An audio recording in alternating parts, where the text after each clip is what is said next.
नमस्कार भाई सभी लोगों को। मैं अजीत आप सभी का अजीत ऑनलाइन स्टडी में स्वागत करता हूं। कैसे हैं आप सभी?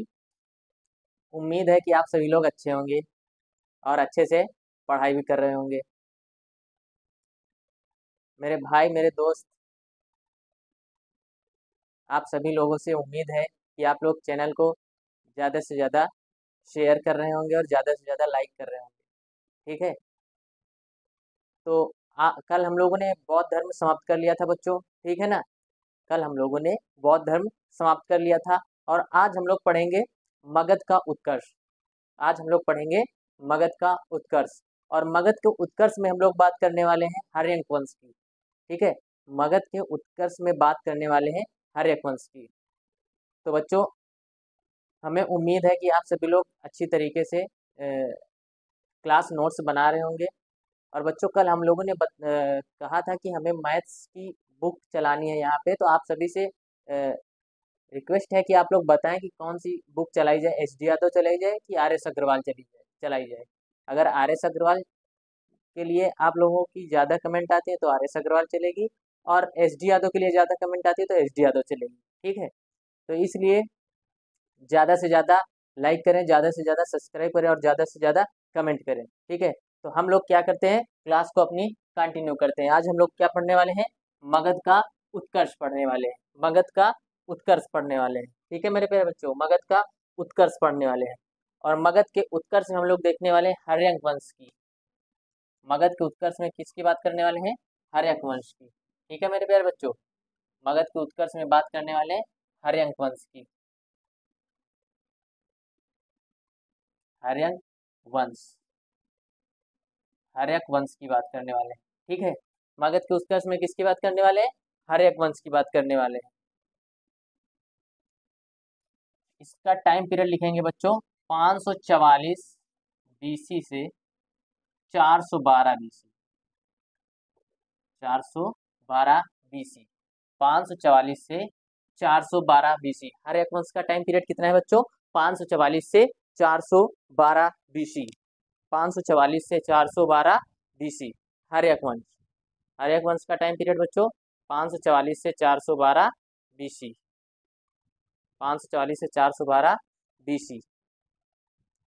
आज हम लोग पढ़ने वाले हैं मगध का उत्कर्ष। मगध के उत्कर्ष में क्या पढ़ेंगे, हर्यक वंश, 544 से 412 ईसा पूर्व।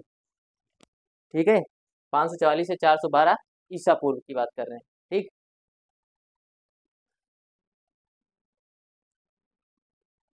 हर्यक वंश की स्थापना, हर्यक वंश की स्थापना, हर्यक वंश की स्थापना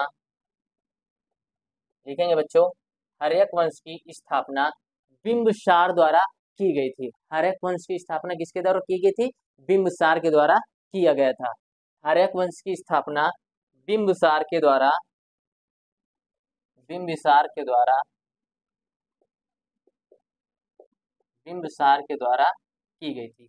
हर्यक वंश की स्थापना किसके द्वारा की गई थी, बिंबिसार के द्वारा की गई थी। बच्चों लेकिन इस जगह पर एक कंफ्यूजन है, बिंदुसार अलग है और बिंबिसार अलग है। ठीक है ना, तो यहाँ कंफ्यूजन मत होना। किसके द्वारा की गई थी स्थापना, स्थापना किसके द्वारा की गई थी, बिंबिसार के द्वारा की गई थी। ठीक है ना, बिंबिसार, बिंबिसार का उपनाम, इसका उपनाम लिखेंगे बच्चों, बिंबिसार का उपनाम, बिंबिसार का उपनाम। उपनाम याद रखना बच्चों, बहुत ही ज्यादा पूछे जाने वाला है। ठीक है ना, सबको पता है बिंबिसार का बिंबिसार नाम है, लेकिन बिंबिसार का कहीं कहीं उपनाम पूछ लेता है, तो बिंबिसार का उपनाम है बच्चों श्रोणिक। श्रोणिक,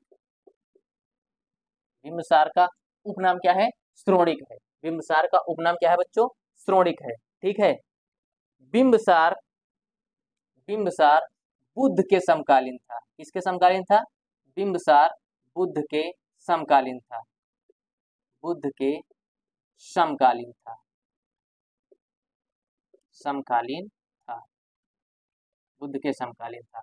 बहुत ही जबरदस्त तरीके से आप सभी की क्लास ली जा रही है बच्चों। ठीक है, बिंबिसार किसके समकालीन था, बुद्ध के समकालीन था। ठीक है, बिंबिसार किसके समकालीन था, बुद्ध के समकालीन था, बुद्ध के समकालीन था।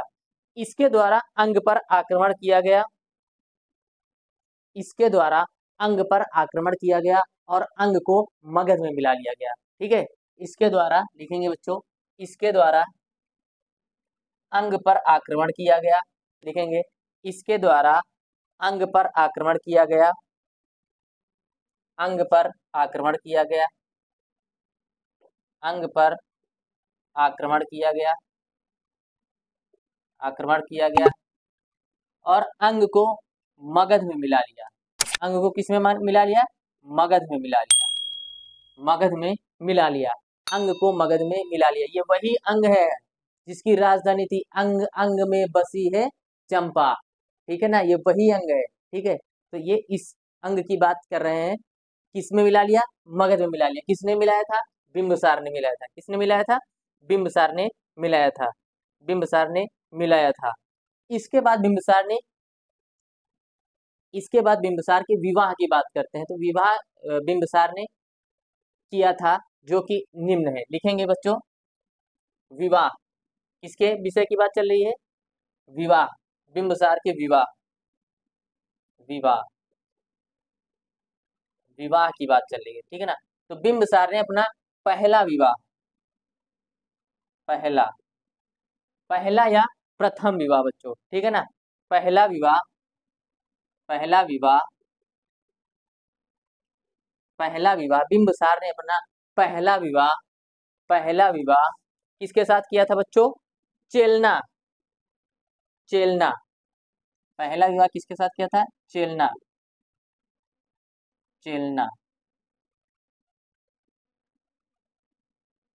चेलन्ना, चेलन्ना। ठीक है ना, ये किसकी थी? लिच्छवी वंश की थी, लिच्छवी वंश की थी। लिच्छवी राजा चेटक की बहन थी। ठीक है, लिच्छवी वंश की थी चेलन्ना। ठीक है ना, बिंबिसार ने अपना दूसरा विवाह, दूसरा विवाह की बात करें बच्चों, बिंबिसार ने अपना दूसरा विवाह, दूसरा विवाह कौशल देवी या महाकौशला, कौशल देवी या महाकौशला, कौशल देवी, कौशल देवी या आ जाए महाकौशला, महाकौशला। ठीक है, कौशल देवी या महाकौशला, ये कौशल की राजकुमारी थी। ये कहाँ की राजकुमारी थी? कौशल की राजकुमारी थी, कौशल, कौशल की राजकुमारी, राजकुमारी कौन थी? महाकौशला। दूसरा विवाह किसके साथ किया? कौशल। पहले के जो शासक थे वो कितने बहुत ज्यादा विवाह करते थे। ठीक है ना, और बिंबिसार की एक आदत थी जहां पर, जहां पर किसी के भाई बहन ना हो, ठीक है ना, मतलब ऐसी जगह विवाह करता था जहां पर मतलब लेन देन कसके हो। ठीक है, तो जहां पर इसे क्या मिल जाए, सिंहासन मिल जाए या कहीं किसी राज्य का पूरा राज्य ही मिल जाए। ठीक है ना, इस तरीके से बिंबिसार विवाह करता था। ठीक है, दूसरा विवाह किसके साथ किया? कौशल देवी या महाकौशला के साथ। कहाँ की राजकुमारी थी? कौशल की राजकुमारी थी। ठीक है, कौशल की राजकुमारी थी। कौशल देवी का भाई प्रसेनजित के द्वारा, कौशल देवी का एक भाई था। ठीक है ना, कौशल देवी का एक भाई था। ठीक है ना, कौशल देवी का भाई, कौशल देवी का भाई, का भाई नाम क्या था? प्रसेनजित,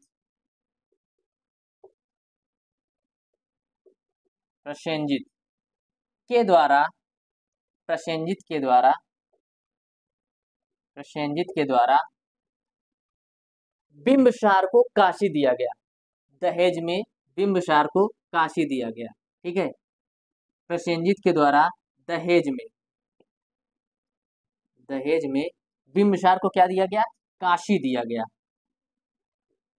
काशी दिया गया। बिंबिसार को क्या दिया गया? काशी दिया गया, काशी दिया गया, काशी दिया गया। हाँ, हार्यंग वंश का टाइम पीरियड कितना है? 544 से 412 ईसा पूर्व। हार्यंग वंश का टाइम पीरियड कितना है?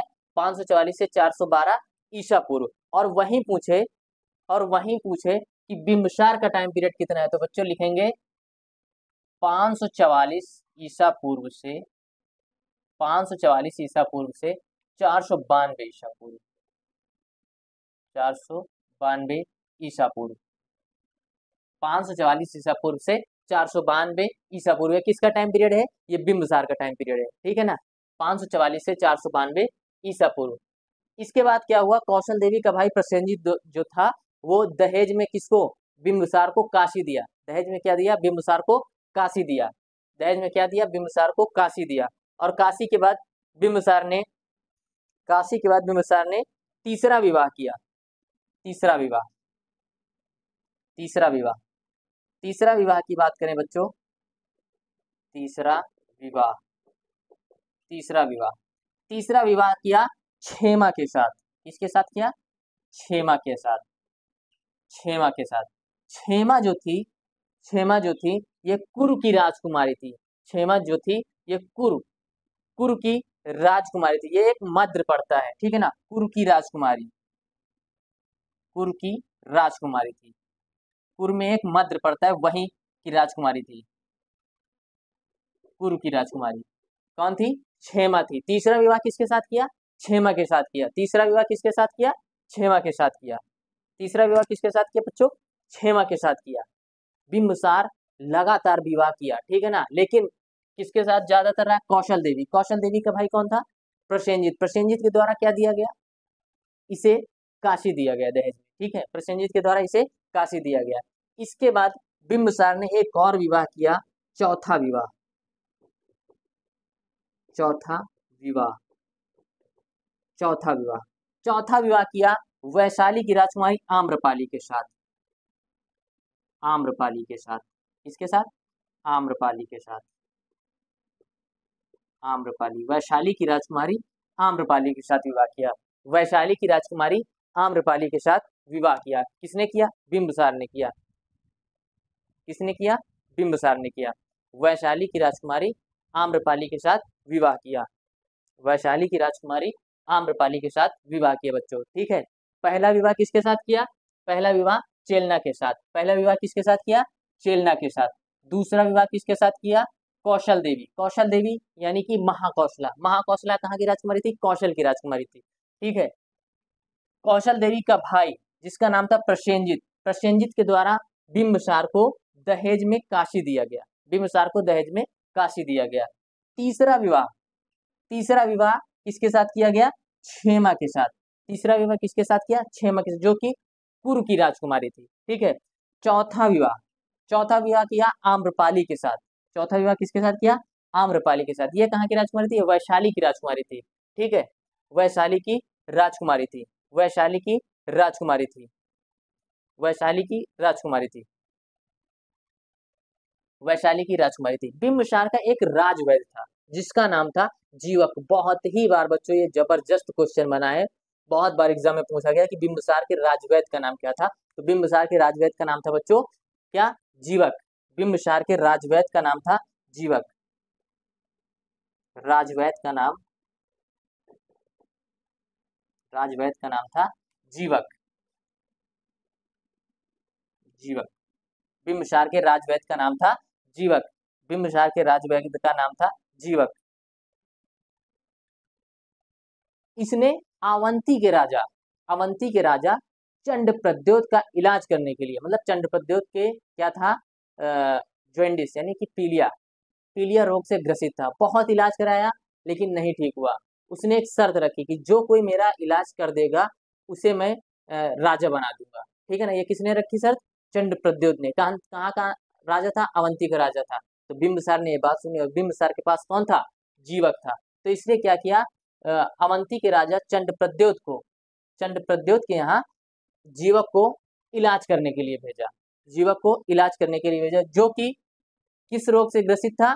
पीलिया रोग से ग्रसित था, जो कि पीलिया रोग से ग्रसित था। लिखेंगे बच्चों, लिखेंगे बच्चों, लिखेंगे बिंबिसार ने जीवक को, बिंबिसार ने जीवक को अवंती के राजा, किसको? जीवक को अवंती के राजा, अवंती के राजा चंडप्रद्योत, चंडप्रद्योत, चंडप्रद्योत के इलाज के लिए, के इलाज के लिए भेजा, के इलाज के लिए भेजा, जो किस रोग से ग्रसित था, जो पीलिया रोग से ग्रसित था, पीलिया रोग से, पीलिया रोग था लिखेंगे बच्चों, जो कि पीलिया रोग था। ठीक है, अवंती के राजा चंद्रप्रद्योत कौन सा रोग था बच्चों, पीलिया रोग था, पीलिया रोग था। ठीक है, पीलिया रोग था, कौन सा रोग था, पीलिया रोग था। ठीक है, यहाँ तक की चीजें क्लियर हो चुकी होंगी आपकी। राजवैद्य का नाम क्या था बिंबिसार के, जीवक, राजवैद्य का नाम क्या था, जीवक। ठीक है, राजवैद्य का नाम क्या है, जीवक, जो कि अवंती के राजा चंद्रप्रद्योत का इलाज करने के लिए भेजा गया था। ठीक है, किस रोग से ग्रसित था, पीलिया रोग से ग्रसित था, किस रोग से ग्रसित था, पीलिया रोग से ग्रसित था। विवाह हम लोगों ने देख लिया है। ठीक है, बिंबिसार का विवाह तो हम ही लोगों ने कराया है ना। लेकिन इसके बाद हम लोग क्या करेंगे, इसके बाद हम लोग क्या करेंगे, इसकी मृत्यु के बारे में देखेंगे। जब देखा कि इसके एक पुत्र था, ठीक है ना, जो कौशल देवी का था। ठीक है, पुत्र था, उसका नाम था, इसके बाद कौन आता है, उसका नाम था अजात शत्रु। अजात शत्रु ने देखा कि मेरे पिताजी इतने विवाह किए, ठीक है, तो इसकी जो उसको क्या बोलते हैं, प्रसेनजित की एक पुत्री थी। ठीक है ना, प्रसेनजित की पुत्री थी, प्रसेनजित की कौन थी, पुत्री थी, प्रसेनजित की एक पुत्री थी जिसका नाम था वाजिरा। वाजिरा ने कहा आप तो बूढ़े होते होते हुए चले जा रहे हैं, आप राजा कब बनेंगे। तो इसने दिमाग में एक बात आई कि अब राजा तो हम ऐसे बनेंगे नहीं, अब क्या करो, सीधा भाला घुसेड़ दो, किसके, बिंबिसार के। तो इसने क्या किया, अपने पिता के ही, अपने पापा को ही, पापा आज से तुम क्या नहीं रहोगे, राजा नहीं रहोगे। ठीक है ना, तो अपने पापा को क्या किया, भाला घुसेड़ दिया। तो वहीं से बिंबिसार की मृत्यु हो गई, वहीं से बिंबिसार की मृत्यु हो गई। किसने किया, किसने कहा था कि तुम बुढ़े हो चले हो, वाजिरा ने कहा था। वाजिरा किसकी पुत्री थी, प्रसेनजित की पुत्री थी। ठीक है ना, वाजिरा किसकी पुत्री थी, प्रसेनजित की पुत्री थी। ठीक है ना, और प्रसेनजित कौन था, कौशल देवी का भाई था। ठीक है ना, कौशल देवी का भाई था। तो इसने क्या किया, अजात शत्रु ने अपने पिता को भाला ही लगा दिया। ठीक है ना, ताकि वो चले जाएं। ठीक है, आगे हम लोग देखेंगे, लिखेंगे बिंबिसार की मृत्यु, बिंबिसार की मृत्यु उसके पुत्र ने कर दी। लिखेंगे बच्चों, बिंबिसार की मृत्यु उसके पुत्र ने कर दी, बिंबिसार की मृत्यु उसके पुत्र ने कर दी, उसके पुत्र ने कर दी। और मगध का अगला शासक बना अजात शत्रु, मगध का अगला शासक बना, मगध का अगला शासक, अगला शासक अजात शत्रु बना, अजात शत्रु बना, अजात शत्रु बना। ठीक है, मगध का अगला शासक कौन बना, अजात शत्रु बना, अजात शत्रु बना। ठीक है ना, इसका शासनकाल लिखेंगे 412 से, इसका शासनकाल लिखेंगे 492 से, 492 से 460 ईसा पूर्व, 492 से 460 ईसा पूर्व, 460 ईसा पूर्व, 492 से 460 ईसा पूर्व। जब अजात शत्रु ने अपने पिता की हत्या कर दी, तभी इसे इस वंश का नाम पड़ा पितृहंता वंश। इसी को क्या कहा जाता था, पितृहंता वंश। इसी वंश को क्या कहा जाता था, पितृहंता वंश, पितृहंता वंश, पितृहंता वंश, पितृहंता वंश, इसी को क्या कहा जाता था, पितृहंता वंश, पितृहंता वंश। ठीक है बच्चों, पितृहंता वंश, इसी समय से क्या कहा जाने लगा, पितृहंता वंश। अजात शत्रु का टाइम पीरियड कितना है, 492 से 460 ईसा पूर्व। ठीक है, लूसेंट से भी ज्यादा, बहुत ही जबरदस्त तरीके से पढ़ाया जा रहा है। ठीक है ना, टाइम पीरियड वगैरह सब चीज लगा के आप सभी को पढ़ाया जा रहा है। ठीक है बच्चों, आगे देखेंगे, आगे देखेंगे अजात शत्रु का उपनाम, अजात शत्रु का उपनाम कुणिक था। अजात शत्रु का उपनाम बच्चों क्या था, कुणिक था, कुणिक था। अजातशत्रु का उपनाम क्या था? कुणिक था। और बिंबिसार का उपनाम क्या था? श्रोणिक था। अजातशत्रु का उपनाम क्या था? कुणिक था। और बिंबिसार का उपनाम क्या था? अजातशत्रु का उपनाम कुणिक और बिंबिसार का श्रोणिक। ठीक है, दोनों क्या थे?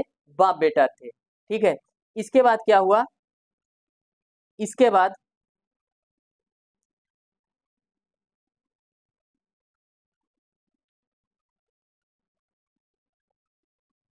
इसके बाद क्या हुआ? अजातशत्रु ने वज्जी पर आक्रमण किया। अजातशत्रु ने किस पर आक्रमण किया? वज्जी पर आक्रमण किया। अजातशत्रु ने किस पर आक्रमण किया? वज्जी पर। वज्जी, वज्जी पर आक्रमण किया। वज्जी पर आक्रमण किया, आक्रमण किया। और वज्जी को मगध में मिला लिया। और वज्जी को क्या किया? मगध में मिला लिया। और वज्जी को मगध में मिला लिया, मगध में मिलाया। ये अपने बाप के भी दयाने था। ठीक है ना, मगध में मिला लिया। जब देख रहा है हम बुढ़े हो रहे हैं और इसकी मतलब जो है ना, समझ रहे हैं, वो जो रहती नहीं है बीवी बनने वाली, वो कह रही है कि आप बुढ़े होते चले जा रहे हैं, तो इसने सोचा आप भैया कुछ नहीं हो सकता, अपने बाप को ही उठा दो। ठीक है ना, वहीं से क्या हुआ? अजातशत्रु ने अपने पिता को क्या कर दिया? भाला मार दिया। ठीक है ना, भाला मार दिया। ठीक, इसके बाद क्या हुआ? इसके बाद क्या हुआ? इसने वाजिरा के साथ विवाह किया। इसने वाजिरा के साथ विवाह किया, लिखेंगे इसने वाजिरा के साथ विवाह किया। वाजिरा, वाजिरा के साथ विवाह किया, विवाह किया, विवाह किया। अब पूछा जाएगा वाजिरा किसके पत्नी थी? तो वाजिरा अजातशत्रु की पत्नी थी। ठीक है ना, वाजिरा के साथ विवाह किया। वाजिरा कौन थी? वाजिरा प्रसेनजित की पुत्री थी। प्रसेनजित की पुत्री थी। प्रसेनजित की पुत्री कौन थी? वाजिरा थी। ठीक है ना, प्रसेनजित की पुत्री कौन थी? वाजिरा थी। ठीक है बच्चों, अजातशत्रु ने दो नए हथियारों की शुरुआत की थी। अजातशत्रु ने, लिखेंगे बच्चों, दो नए हथियारों की शुरुआत की थी। दो नए हथियारों की, हथियारों की शुरुआत की थी। दो नए हथियारों की शुरुआत की थी। कौन कौन से हथियार थे? रथमुशल, रथमुशल, रथमुशल और महाशिलाकंटक, महाशिलाकंटक। रथमुशल और महाशिलाकंटक, ये रथमुशल वही है और महाशिलाकंटक वही है। कौन? रथमुशल, रथमुशल जो बाहुबली में भल्लाल देव चलाता है। ठीक है ना, रथमुशल कौन चलाता है? बाहुबली में भल्लाल देव चलाता है। ठीक है ना, आगे चक्र लगा रहता है, घोड़े लगे रहते हैं, आगे पंखा लगा रहता है। ठीक है ना, उसी को क्या है? रथमुशल।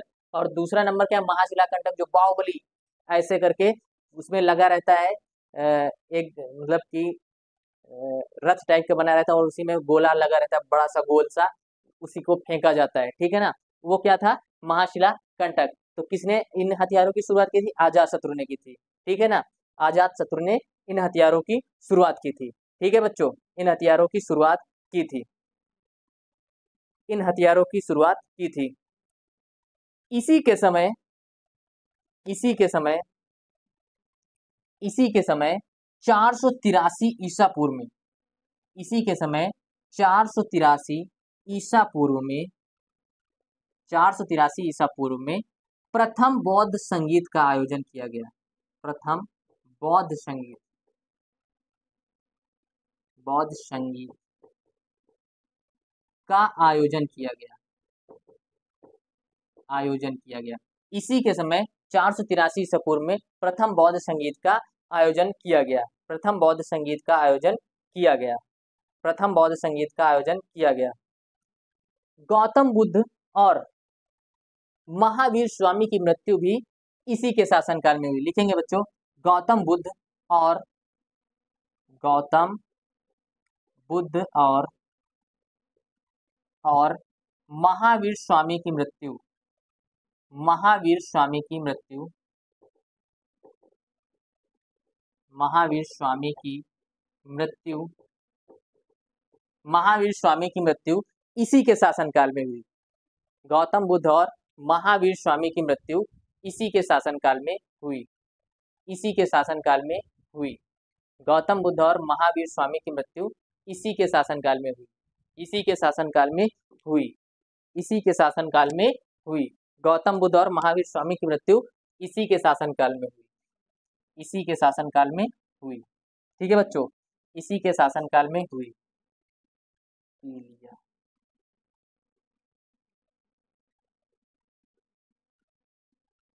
इसी के शासनकाल में हुई। ठीक है, किसके शासनकाल में हुई? आजाद शत्रु के शासनकाल में हुई। आजाद शत्रु के शासनकाल में हुई। आजाद शत्रु के शासनकाल में हुई।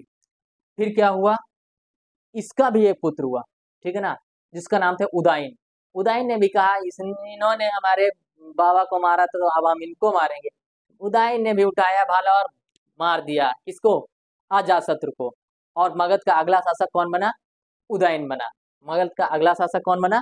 उदयन बना। तो अब हम लोग किसके बारे में पढ़ेंगे? उदयन के बारे में पढ़ेंगे बच्चों। ठीक है, उदयन के बारे में पढ़ेंगे। मेरे दोस्त, मेरे भाई, चैनल को ज्यादा से ज्यादा सब्सक्राइब करें। कोई रिस्पांस नहीं मिल रहा है बच्चों, ठीक है मेरे दोस्त, चैनल को सब्सक्राइब करें, ज़्यादा से ज़्यादा शेयर करें। ठीक है, ज़्यादा से ज़्यादा लाइक और ज़्यादा से ज़्यादा शेयर करें।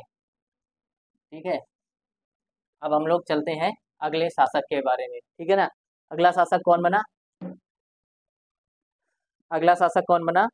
उदयन बना। ठीक है ना, आजाद शत्रु की हत्या करके मगध का अगला शासक कौन बना? मगध का अगला शासक, मगध का अगला शासक, अगला शासक, मगध का अगला शासक कौन बना? उदयन बना।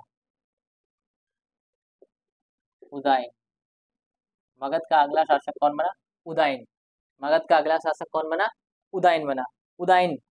उदयन का टाइम पीरियड लिखेंगे बच्चों 460 ईसा पूर्व से 440 ईसा पूर्व।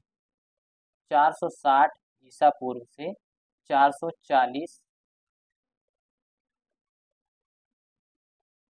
ईसा पूर्व। ठीक है, 460 से 440 ईसा पूर्व। ठीक है मेरे प्यारे बच्चों, 460 से 440 ईसा पूर्व। उदयन। मगध का अगला शासक कौन बना? उदयन बना। 440 से 460 ईसा पूर्व। उदयन ने गंगा और सोन नदियों के बीच एक शहर की स्थापना की थी। उदयन ने गंगा और सोन नदियों के बीच, गंगा एवं सोन नदियों के बीच, सोन नदियों के बीच एक शहर की स्थापना की थी जिसका नाम था पाटलिपुत्र, और एक और नाम था कुसुमपुर। ठीक है ना, पाटलिपुत्र। पाटलिपुत्र की स्थापना की थी। ठीक है ना, उदयन ने गंगा एवं सोन नदी के बीच किस शहर की स्थापना की थी? पाटलिपुत्र की स्थापना की थी। पाटलिपुत्र की स्थापना की थी। ठीक है, पाटलिपुत्र की स्थापना की थी, जिसे हम अब पटना कहते हैं। ठीक है ना, जिसे हम पटना कहते हैं, जिसे हम पटना कहते हैं। ठीक है ना, एक कुसुमपुरा पड़ता है, उसकी भी स्थापना किसने की थी? उदयन ने की थी। ठीक है बच्चों, कुसुमपुरा। ठीक है ना, गंगा एवं सोन नदी के बीच किस शहर की स्थापना की? पाटलिपुत्र की, जिसे अब हम पटना कहते हैं, जिसे अब हम पटना कहते हैं। ठीक है बच्चों, जिसे हम अब पटना कहते हैं। उदयन ने अपनी राजधानी, उदयन ने अपनी राजधानी, राजधानी, राजधानी राजगृह से, उदयन ने अपनी राजधानी राजगृह से पाटलिपुत्र स्थानांतरित की। उदयन ने अपनी राजधानी राजगृह से, राजगृह से पाटलिपुत्र स्थानांतरित किया। पाटलिपुत्र स्थानांतरित किया।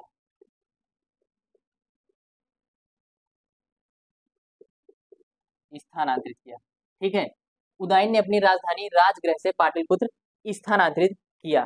ठीक है बच्चों, उदयन ने अपनी राजधानी पाटलिपुत्र से, पाटलिपुत्र से ये राजगृह से पाटलिपुत्र स्थानांतरित किया। उदयन ने अपनी राजधानी राजगृह से पाटलिपुत्र स्थानांतरित किया। पाटलिपुत्र स्थानांतरित किया। ठीक है, पाटलिपुत्र स्थानांतरित किया। और मगध को देखने में लगता है, बिंबिसार को देखने में लगता है अजातशत्रु को देखिए, द्वंद कहाँ तक पाला जाए, युद्ध कहाँ तक टाला जाए, तू राणा का वंशज है, फेंक भाला जहां तक जाए। और अजातशत्रु ने यही किया था कि ऐसा भाला फेंका कि अपने पिता को ही मृत्यु लोक पहुंचा दिया, ठीक है ना। और उसी के बाद क्या किया, उदयन ने भी यही काम किया कि उदयन ने क्या किया कि अपने पिता को मृत्यु लोक पहुंचा दिया। लेकिन उदयन ने आगे अपने पुत्रों से पूछा, क्यों विवाह तो नहीं करना है? वो पूछता रहा कि कहीं मेरा भी नंबर वही ना लग जाए, ठीक है ना, मेरा भी नंबर वही ना लग जाए। लेकिन फिर क्या हुआ, मगध का अगला शासक बना नागदशक। मगध का अगला शासक या हर्यंग वंश का अगला शासक, हर्यंग वंश का, हर्यंग वंश का अंतिम शासक, अंतिम शासक बना नागदशक, नागदशक। अंतिम शासक कौन बना बच्चों? नागदशक। और आज हम लोगों ने हर्यंग वंश कंप्लीट कर लिया है। आज हम लोगों ने क्या कर लिया, हर्यंग वंश कंप्लीट कर लिया बच्चों, ठीक है। आज हम लोगों ने हर्यंग वंश कंप्लीट कर लिया है। हमारे हिसाब से अब आप लोग एक एक क्वेश्चन बनाइएगा हर्यंग वंश या महावीर स्वामी से, जैन धर्म, बौद्ध धर्म, जितना अभी तक पढ़ाया है, कोई भी क्वेश्चन आपसे छूटकर बाहर नहीं जाएगा, ये हमारी गारंटी है, ठीक है। कोई भी क्वेश्चन आप सभी से छूटकर बाहर नहीं जाएगा, ठीक है। लेकिन हाँ, द्वंद कहाँ तक पाला जाए, युद्ध कहाँ तक टाला जाए, तू राणा का वंशज है, फेंक भाला जहां तक जाए। तो हमें भी वैसा ही काम करना है। और मतलब ये नहीं करना है कि अजातशत्रु बनना है, नहीं, हमें काम वैसा करना है कि सिलेक्शन को और पेपर की खोपड़ी में छेद करना है, ठीक है। तो इसी तरीके से आप सभी का आरपीएफ का एग्जाम लगा हुआ है, यूपीपी का एग्जाम लगा हुआ है, एएलपी का एग्जाम लगा हुआ है, ठीक है ना। और जो भाई लोग टीचर की तैयारी कर रहे हैं उनका भी एग्जाम लगा हुआ है। तो आप सभी से निवेदन है कि आप लोग चैनल को ज्यादा से ज्यादा लाइक करें और ज्यादा से ज्यादा सब्सक्राइब करें, ठीक है। तो आज के लिए इतना ही रखते हैं। कल हम लोग क्या पढ़ेंगे, हर्यक वंश के बाद आता है शिशुनाग वंश, ठीक है ना। बाद में हम लोग एक ट्रिक लगाएंगे और सारा हर्यक वंश, शिशुनाग वंश, नंद वंश, मौर्य वंश, ठीक है ना, सारा कुछ खत्म कर लेंगे एक बार में, ठीक है ना। इसीलिए तो अजीत ऑनलाइन स्टडी आइए तो सारा कुछ पाइए, ठीक है। तो आप सभी से हमें उम्मीद है कि आप लोग कमेंट जरूर करेंगे कि एस डी यादव चलाई जाए कि आर एस अग्रवाल चलाई जाए। जो पढ़ना हो वो आप लोग कमेंट जरूर करिएगा, ठीक है। आज के लिए इतना ही, धन्यवाद।